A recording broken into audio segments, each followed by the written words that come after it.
Hello, ladies and gentlemen. Welcome to episode 39, I think, of Future Tech Talk, which is just crazy to think about.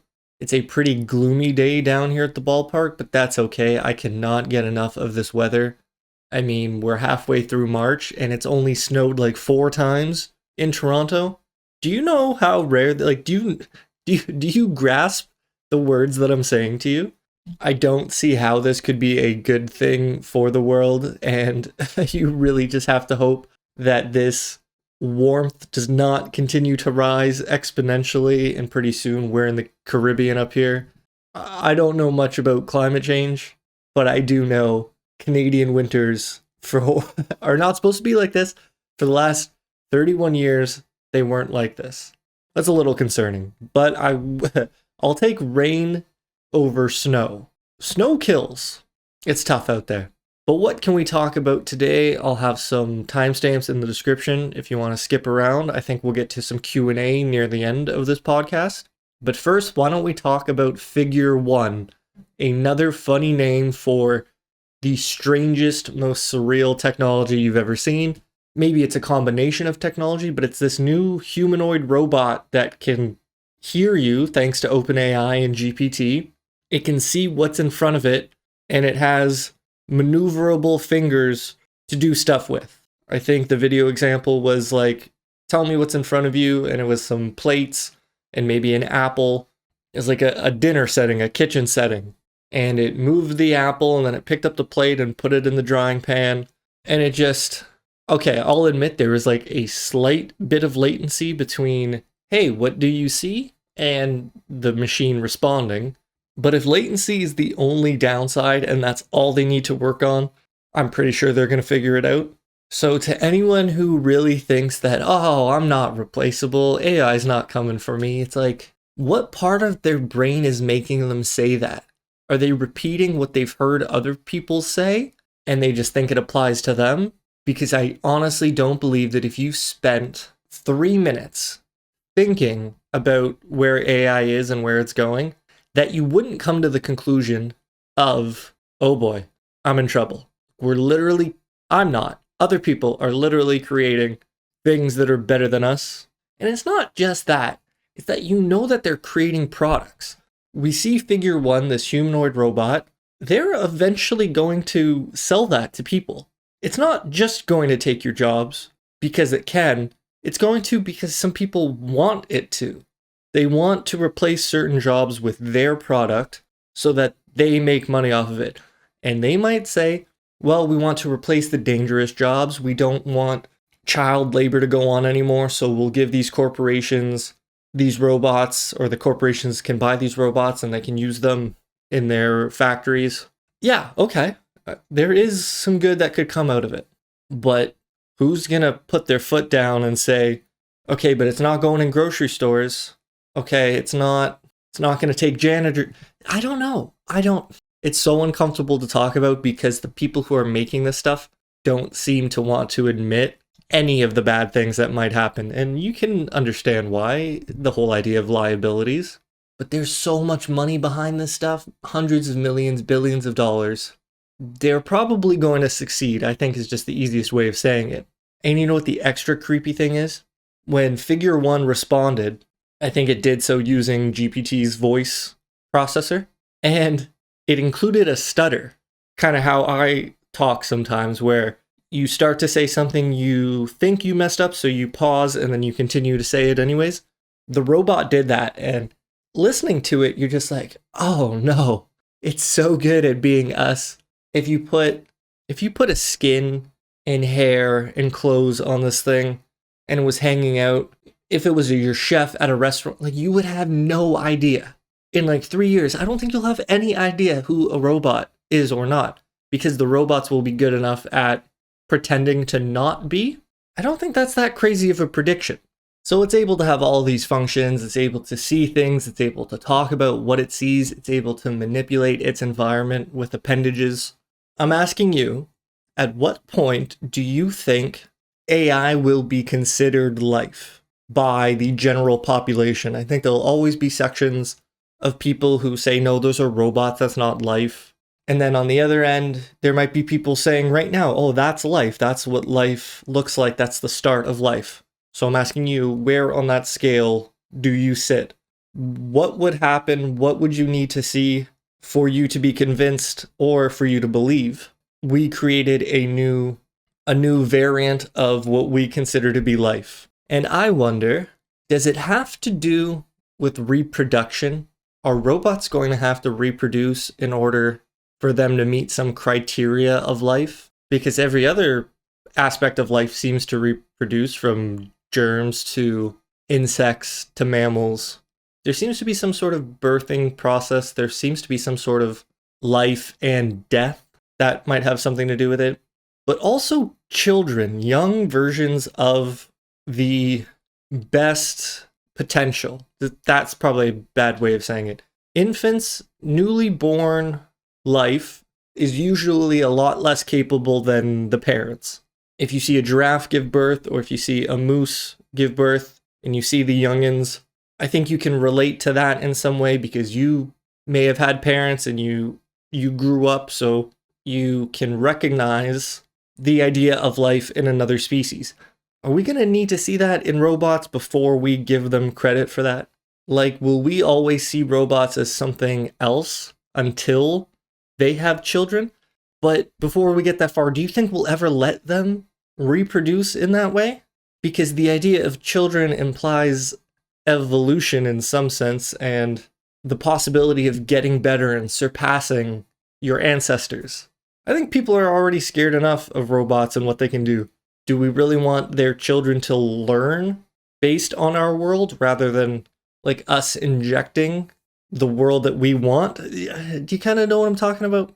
I think I'd much rather have GPT learn what we want it to learn rather than show GPT everything and be like, well, what do you think? Like, I don't think we'd want any autonomy in a growing robotic mind. All those calculations surely would not lead to something prosperous for the rest of us. It would hate us for sure.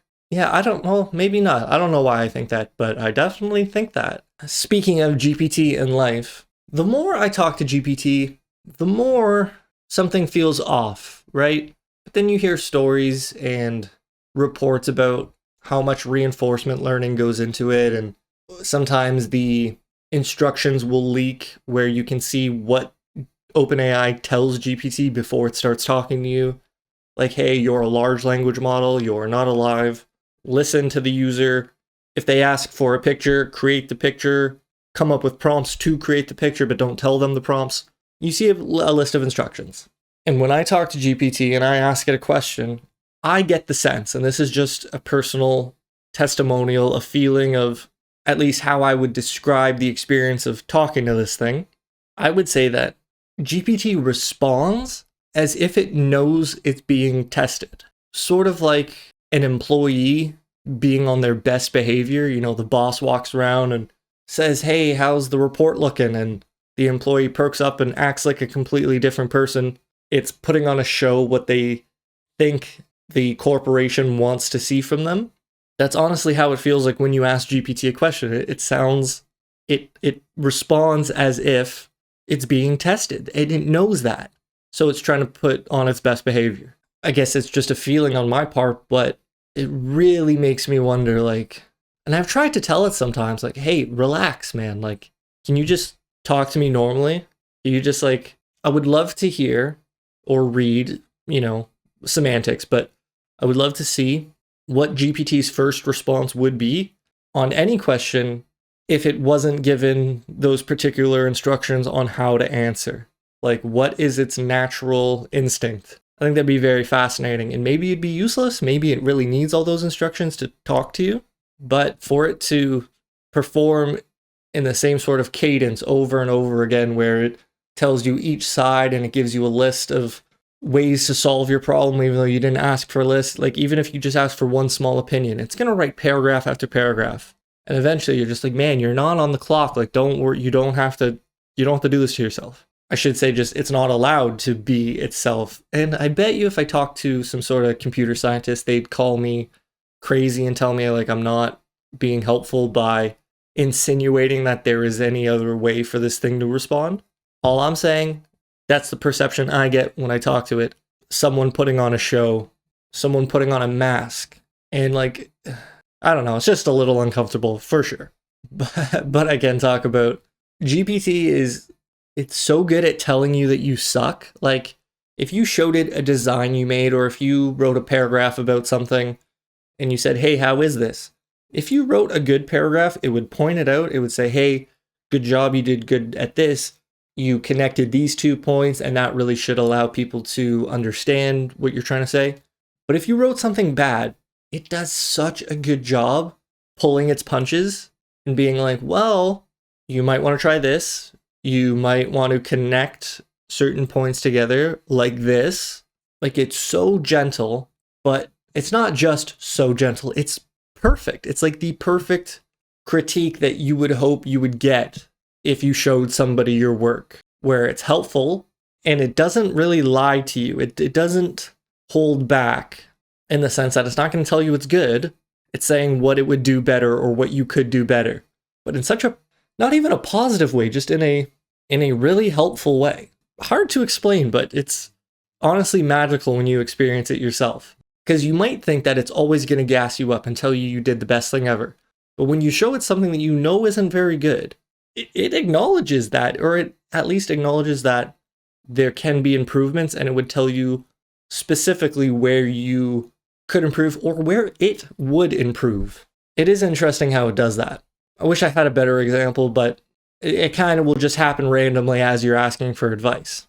But speaking of GPT knowing more than it lets on, apparently there was some article about Claude, another language model, seemingly becoming self-aware, and that might be a little bit of an exaggeration, but it came from this needle in a haystack test, where basically you'll give it a lot of words, like hundreds of thousands of words, basically like a full novel about a certain subject. And then randomly, somewhere inside of that novel, you're going to include a really random piece of information.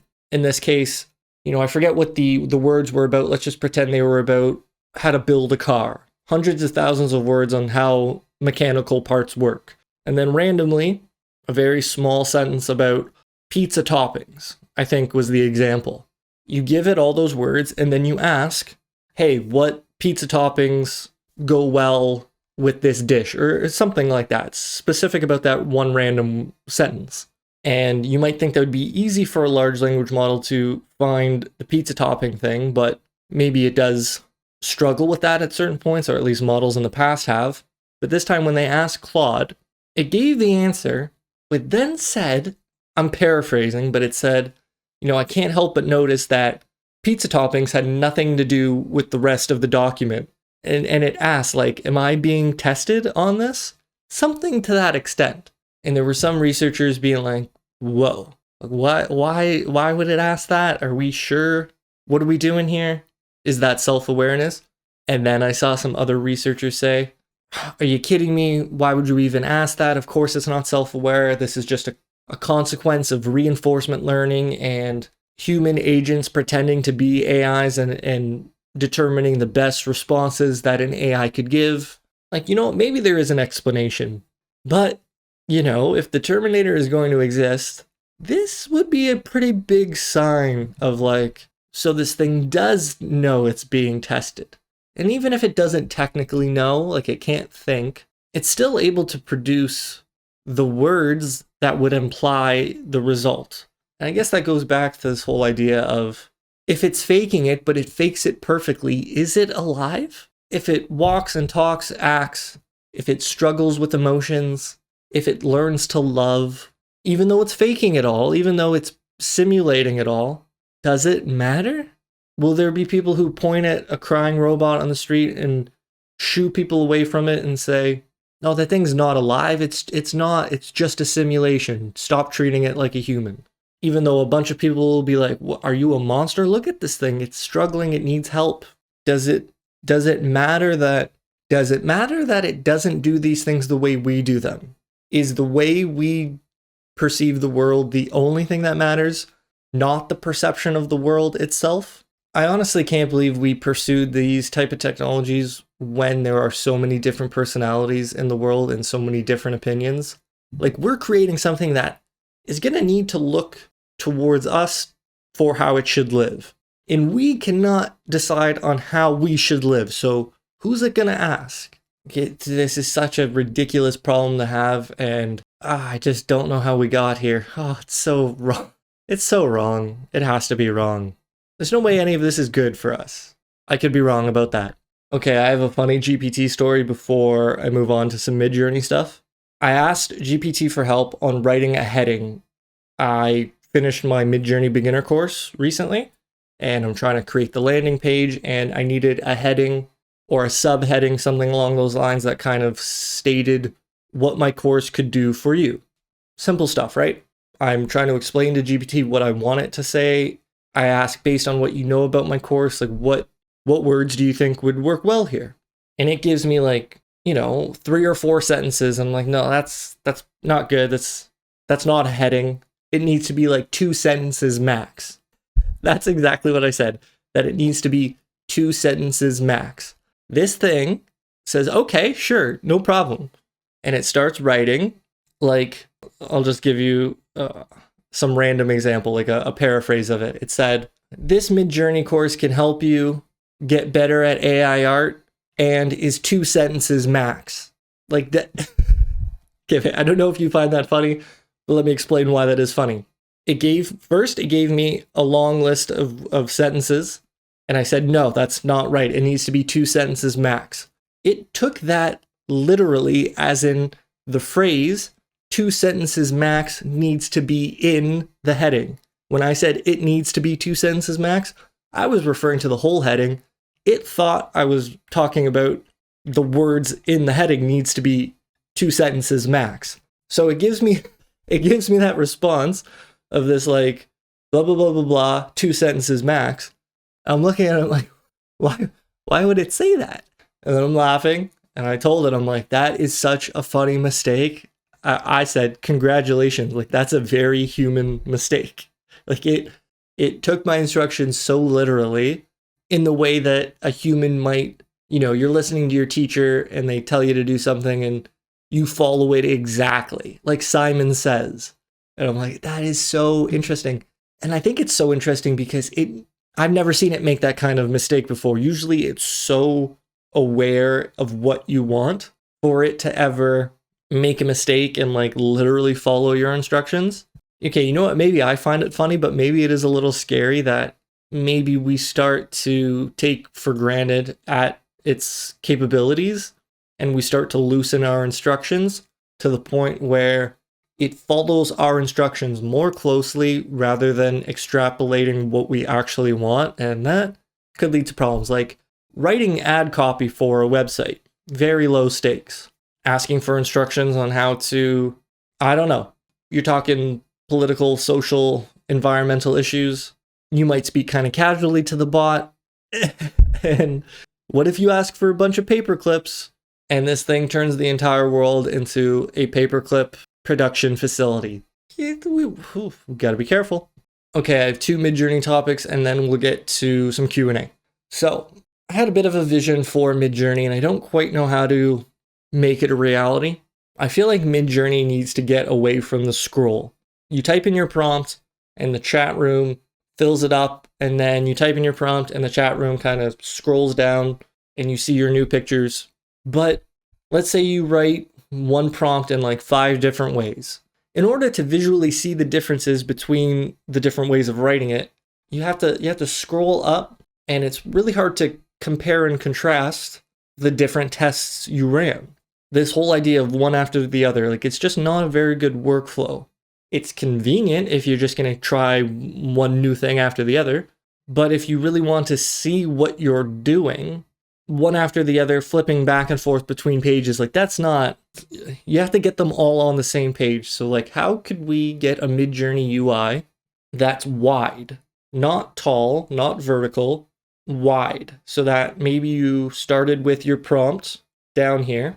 Okay, I have to apologize for the technical difficulties in this new setup. I'm trying not to get too frustrated with technology, but here we are nonetheless. What I was trying to explain is that you would have a horizontal canvas for Midjourney, right? You would start with your base image, and then you would see these branches or tree roots to the different results that the parameters created. So maybe on the right side, you could see the style raw parameter on the root as it went up to the new generation. And in the middle, you could see which stylized values led to that generation. And on the left, you could see which chaos values led to that generation. I think some sort of horizontal canvas, landscape canvas, would be a really big workflow change. And I'd love to see that somehow in Midjourney. Like maybe you go to the website and you can create normally, it's a vertical scroll, but there would be some sort of advanced canvas, for lack of a better word, that would give you the opportunity to really see the results of your changes. Like if Midjourney is going to have limitless possibilities, I think there needs to be a better way to have a mental grasp on what possibilities are actually coming to fruition, something like that. Now, I had a bunch of other stuff to talk about. The technical difficulties got in the way, so maybe we'll get to them next week. So instead, why don't we get to the Patreon Q&A? I'll do my best here. First question, best way to make style images to use with SREF. For example, they were trying to get a car made out of scrap metal with poor results, so they made an image of just scrap metal, then used it as an SREF and got better results. You nailed it. That's exactly what I would do. You can get a reference picture from the internet. It doesn't have to be made in Midjourney. You just need something that you want to be created. I think maybe doing it inside of Midjourney might get you the best results because you can actually specify and look for the picture that you want, the style that you want, and then when you use that as a style reference, that's exactly what I would do. Find the picture you want first, maybe make it in Midjourney, then use it as a style reference. The next question. I often find that when using certain styles, for example an artist, Midjourney always delivers very good results when the description of the subject is very short. For example, a woman. However, the more you then describe the subject because you want certain attributes, Midjourney moves further and further away from the actual style, even if you try style raw or a lower stylized value. For example, while a woman in the style of Milo Manara, hope I pronounced that correctly, which is an Italian comic artist, delivers very good results, Midjourney no longer manages to deliver a comic drawing with a woman with shoulder-length, straight auburn hair in the style of Milo Manara, but produces photos of women. How can you get Midjourney to deliver good results even if you have to describe a lot in the prompt? This is how I would interpret that problem. And you sort of have to look at it from the extreme point of view. So if you fed Midjourney a novel, 500,000 words, if you fed it the entirety of Harry Potter, in your prompt, what would the result be? What would Midjourney create? Which words would it focus on? Would it create some sort of amalgamation of Harry Potter? Would it choose certain aspects of it? I really don't know. But that's the extreme example of when you have a really long prompt. When you have a really short prompt, let's say a subject and a style, even if it's just a couple of words each, that's really like 50% and 50%, and Midjourney can sort of take half of each and create the result. But when you start to add words to your subject, add descriptive words, you are on your way to a novel. And the result of that is that you're just sort of diluting your prompt. I hope that sort of makes sense, is that the more words you add to your prompt, the less Midjourney can focus on any individual word. All that to say, the way I would solve this problem is to use a multi-prompt. So you would write your prompt normally, your subject, your description in the style of the artist. Then I would put 2 colons, and then I would repeat the name of the artist. I would add another 2 colons, and then I would add a small weight, maybe 0.6, maybe 0.7, maybe 0.8. And what that's going to do is it's going to reinforce the influence of the style that you're looking for, so that Midjourney doesn't lose it in terms of the bigger prompt. However, you could also use a style reference, maybe just prompt for in the style of the artist. You get a reference image of what the artist represents. And then if you use that as a style reference, you can use that with the multi-prompt. You could try it without the multi-prompt, but the point being you have to nudge Midjourney in the direction that you're looking for in every way that you can possibly do that. So if you include a reference image, that might work. The next question. Hi, a question about image prompt. I want to take my portrait and make that into an illustration. However, the problem is always making it look like you. Is there a better way to make this more like my portrait and stylize it to any style I want? Short answer, no, there really isn't. But Midjourney just did introduce character reference --c ref, where you can put a reference picture just like you could with image prompting and style, just like you could with image prompting and style reference. However, a quirk of this character reference is that it doesn't work well with pictures that weren't made by Midjourney, and I don't know how the bot possibly knows that. I don't know how it could be different. I don't know why it's different. That might change in the future, but for now, there is really no way to get your picture in different styles. However, there are a few things you could do. I mean, first is that you could include your picture first as an image prompt. You could also include that same picture as a style reference and as a character reference, and maybe you could use different angles of your face. Like that might work, but probably not, I'll just be honest. What you could do though is like literally Google stable diffusion style transfer tutorial, something like that. I bet you there's someone that's way more helpful than I am. And what essentially you would be doing is feeding a model, a stable diffusion model, with a bunch of your pictures so that it trains on the data. And then you would be able to reference any style, and the AI would be able to create your image in the new style.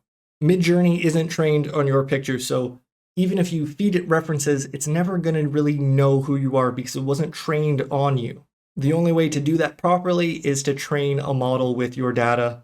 Try to look into that if you really need this to work. Thoughts on utilizing GPT to create initial prompts? I find they are usually extremely verbose. Yeah, that's right, they are. And for some reason that works well in the newer art generators, like a long written prompt happens to work. So I don't know, it definitely wasn't always the case. As far as using GPT itself to create initial prompts, I have tried that myself, but I use it in a really unique case. Like I use it when I'm trying to teach a prompting concept. I mean, if you were a teacher and you had a group of students like real humans, you would teach them how to do it and then you would look at their results and see if it worked. I don't have real students that I can work with, so I try to teach my concepts to the bot. The bot will try to recreate what I'm asking for or what I'm trying to teach. I'll take those results and put them through these art generators like Midjourney, and I'll be able to see whether what I was trying to explain actually works.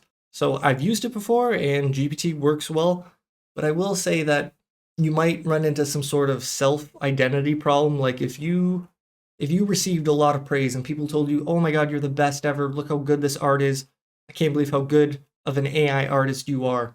How much of that would you have to listen to before you had enough and you said, oh, well, I didn't even really create the picture, I didn't even really write the prompt. I don't know if you're ever going to run into that problem, but at some point you might struggle with the idea of ownership over these generations.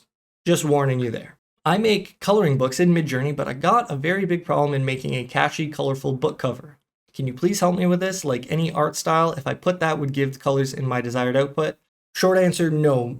I've tried this before myself, but creating book covers, it's just not going to work. Like Midjourney is never going to be able to create the perfect book cover for your book, no matter what you type in. But you can type a book cover for a coloring book. Make sure you include the right aspect ratio, like you'll probably be making it in, I don't know, maybe 4:5, maybe 3:4, maybe 2:3, but probably not. I'd say try style raw and try different stylized values. But my main point of advice is like, whatever you generate, no matter how close you get, you'll probably have to take that to a real artist and show them like, this is what I want. This is the type of book cover that I want. And that would help them a lot if you had a proper reference image, and then a real artist would be able to put it together pretty quickly. Long story short, no, you can't. You're not going to get a completed book cover on your own. The best you can get is like the perfect reference image for someone else to do it for you. Have I noticed style reference suddenly not being effective? No, but I don't use style reference that often. I mean, there's a lot of Midjourney features and it's hard to keep track and touch on all of them while you're generating, But they did just release an update to style reference, so maybe that will solve your problems. Let me know if it did. In the 1800s, Dostoevsky wrote, "At first art imitates life, then life will imitate art, then life will find its very existence from the arts." Today, AI can literally imitate art. Does it also have the ability to influence life in some new way? I love this type of question. This is the fun of doing Q&As. You get a chance to philosophicalize a little bit. I think I just made up that word. Yes. My answer is yes. AI art absolutely can influence life. I mean, it does in the exact same way that real art does. AI art can produce emotions in you. It can inspire you. It can sort of create these shooting stars of inspiration that land in your brain and then explode into new ideas. And you can do this at a very rapid pace. I mean, if you went to a museum and you looked at real paintings, you would feel inspired. And I think AI art just does that at a much more rapid pace. It allows you to explore your imagination very fast, and that has to be a huge influence in your life. Now, I don't think Dostoevsky could have ever imagined this. I don't think anyone could have ever pictured what this modern technology would feel like to use. Like, I'm sure when he thinks of that quote or when he wrote it, or, maybe he was picturing like 20 years at a time, And now with AI art, we're talking about like afternoons, like just a few hours of time needs to pass before it can really change your life. It can put you in a better mood. It can give you a new way of looking at things that you would be able to walk with throughout the rest of your day. And I think that's just so powerful. Like, AI art absolutely has the ability to influence life because AI art is art. It's not about how it's made, it's the result. If a beautiful piece of art can make you feel anything, whether that's hope or optimism or just the birth of new ideas, like that is directly influencing life, in my humble opinion, at least. Can you use an image of what you want as an SREF when Midjourney doesn't know what to do? For example, Midjourney doesn't know what a platypus looks like, so will using an image of a platypus as an SREF help? I've been trying, but getting inconsistent results. Short answer, no. If something wasn't in Midjourney's data, it will never know how to create that. It didn't learn. It didn't train on it. But you could try using a platypus as an image prompt, as a character reference, and as a style reference, and maybe bump the image weights up, put IW3, put SW1000, put CW100 maybe. And like, basically all you can do is influence the bot as much as you can with what's provided to you being the different reference values and image prompting. So if you do all those things, that's the best chance you have. And if you do those things, then you're really doing all you can. So what I'm trying to say is that you're on the right track, and there's nothing hidden from you that you haven't thought of. Just, it can be a little frustrating when you're trying to create something that Midjourney doesn't know about. Next question. Is there a trick to get Midjourney to produce full body images, like a full body view of actually rarely produces full body images? It has often helped to describe the shoes the subject is wearing. That would be my exact advice. But even that rarely works at the moment. A prompt like a full body view of a woman wearing red sneakers currently tends to produce images of legs and feet only. A combination of shoes and a narrow aspect ratio, that's another piece of advice, also usually helped. But even this currently tends to result in images of legs. Is there a safe way to get Midjourney to produce a subject in its entirety from head to toe? Okay, first, if you're getting the images of legs and their shoes, you could pan up on that image to see a full body. That's one way of doing it. The second way is definitely keep a narrow aspect ratio because Midjourney is going to fill out whatever frame you provide it.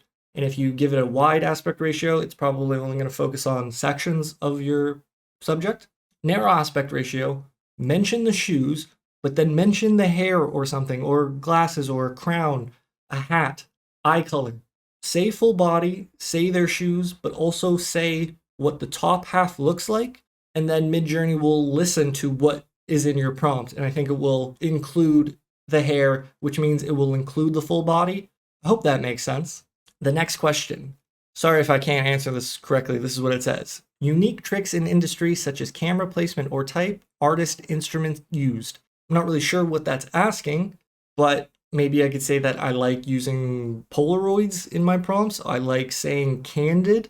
Candid is a good way of getting different looks from your subject.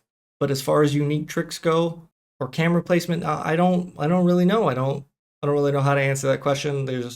I would just stick to like, the only thing that comes to mind is like Polaroid and maybe the idea of something being candid, a candid look. Oh, I also use the word portrait a lot. Maybe that's something that could help you out. Could I do a new video, please, covering the best way to create brand content style fluidity? Style ref was amazing for when it was released, but now it seems it's not doing much. Okay, so brand fluidity is probably never going to work. At least for now, it's never going to be able to do what Photoshop is able to do. And here's the reason why. Style reference or character reference or image prompting, it'll get you like 95% of the way there. If you use a character reference, you'll say, oh yeah, that's the character, but it's like 95% the character. If you use a style, you're like, oh yeah, that's that style, but it's like 95% that style. So when you use a specific object or a brand you're only going to get 95% of the way there. And when you need a specific object or brand, that 5% is going to be so noticeable. When you need something to be perfect from scene to scene, anytime it's not perfect is really going to stand out like a sore thumb. And that's why I don't think brand fluidity is really an option in Midjourney right now. Even though you can get it 95% of the way there, you can't get it 100%, you can't make it perfect. And because you can't do that, it's always going to be very noticeable to you. Sorry, I don't think it will work for now. So many new features being introduced. Do you have a favorite or one that is no longer supported or just disappeared? I liked dash dash HD. I think that was it. Maybe it was dash dash wallpaper, but I think it was HD. This was in version 3 and it created these very vibrant, saturated images in version 3. And like, oh my God, like the colors were so pretty at the time.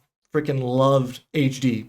I also like dash dash video because it will send you a video of your image being created. Like it'll show you where it starts out as a blurry static, and then it goes to 10%, 20%, and then it fills up your image and it shows you the video of it doing that in like 6 seconds. Pretty cool. I'm also a fan of Midjourney, and I think it's because it's a Midjourney bot trained on different data. It has a different data set, and I think that's so powerful. Like I would love to see a data set of Midjourney that was just like wild zoo animals or something like that, like like nature photography, like just Midjourney, but that aesthetic sort of. And Midjourney is Midjourney only trained on anime pictures, and I think it's just so powerful to get the quality of Midjourney in these different tunnels of looks. So that's why I have to say, like, even though I don't use Midjourney that much, it is probably one of my favorites. And then I asked, do you have a favorite video game? And I screwed up. I meant to put and why. I'm kicking myself because I'd love to hear from you about why these are your favorites. So maybe I could just make some comments on what your answers are.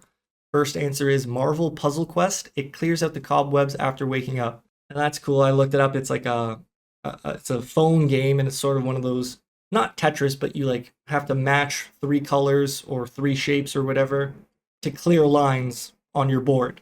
And isn't that just crazy how amazing modern games are and how fun they are and how they're just on your phone at all times, and you can, like, the sounds, the visuals, it's all so much fun. I used to play a game called Pixel People on like the iPhone 5. Oh man, I was addicted to that. You got to like create and expand these cities full of pixelated people, and in order to build the buildings, I think you needed to recruit certain jobs, something like that. Like you needed like a doctor if you wanted to build a hospital. It was something like that. I don't really remember, but I had a lot of fun with Pixel People. I've had a lot of fun with phone games in the past. That's one of the reasons why I don't have many games on my phone right now. Like I don't have any because I know how easy they are to kill time with, and I just try and stay away from that.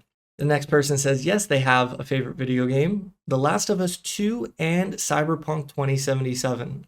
I haven't played The Last of Us Part 2, but I did really enjoy the first one. First one's amazing. I have a little funny story about that. My friend let me borrow it for the PS3, so this was a long time ago. And I would play it for a couple days, then leave it for a week, and then play it a little more. And it's a heavy game. It's really emotional. It's gory. It's heavy. It's a lot to sit through. So I wasn't in a rush to beat it. But then after a couple weeks, or whenever my friend comes back over and says like, "Oh, where are you in the game?" And I said, "Oh, I think I just got to the hospital."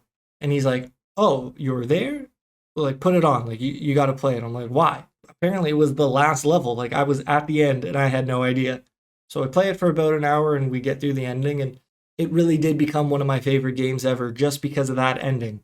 It's so powerful. What happens at the end of that game is so worth sharing with other people and getting their reactions and talking about it. And that game came out on PS3, so for when it came out, for where it came out on, The Last of Us Part 1 that's an all-timer. I've heard good things about Part 2. Cyberpunk 2077. I really like that game. I don't know if it's one of my favorites, but I love the gunplay way more than I was expecting to. And that city, Night City, is the best depiction of a city in any video game ever. It's so real. It's so intricate. It's so larger than life. It's so fun to drive through. I don't think my description is really doing it justice, but it is simply bar none the best video game city that has ever existed. And it's like not even close, not even relatively close. That's the pinnacle of a video game city. The next person says Mortal Kombat. I like Mortal Kombat. I think I used to like it a little more I haven't played the newer ones, and I'll tell you why. Because the graphics have gotten too good that the game is too gory. Like, it's too intense for my brain. Like, it's just not good for me to see those things. Like, you can see bones breaking and all these crazy ways to hurt people, and I respect it. I think it looks cool, but it's just it's a little too much for me. The next answer is the Civilization series, old school. Yes, very old school. Those games are the definition of addiction. The gameplay loop, the feedback loop of waiting for other characters to take their turn so that you can respond to them and take your turn, and then you see how they respond. That loop is so addicting. It's definitely one of the reasons why I don't play it, because I've sat there for hours and been like, oh, I could do this forever. The next person says, yeah, Days Gone is my all-time favorite game. I liked Days Gone. I played it, and I don't know why I got away from it. Maybe I played like 6, 7, 8 hours of it. Saw some cool zombie hordes. You can set up traps for like, groups of like 80 or 100 zombies, and it was really cool to see that on screen. I thought the graphics were cool. I liked riding around in that world on your bike. I don't know why I got away from it. I don't really remember why. I think I'd like to go back to it one day. It was a cool game. Another person says, I haven't played video games for many years. I don't blame you. Video games are a completely different world, and anyone who isn't actively in them, I respect that. There's a lot to go through, and maybe it is just overwhelming to an extent. The next person says, the last person says, not a video gamer. I had a mild flirtation with Tetris and Arkanoid back in the day, but realized how susceptible I was to the addictive Twitch and how bad I was at winning. I don't know about the winning part, but that addictive Twitch part, yes, it's very relatable. And again, if you're, I just understand that completely. If you're not, it's like an entirely new form of self-discipline, because video games are so good. They're the best. The music, the sound, the visuals, the gameplay loops, it's all perfected to like our dopamine receptors. And if you're not actively able to ignore those when you should, I don't knock anybody for just staying away from them. They're the best. I'd like to say thank you for the questions. I'm sorry I got to these a little late. It's been a long month, busy month, technical difficulties aside. Thank you for joining me. I hope you're doing well. Take care, and I'll see you next time. Peace.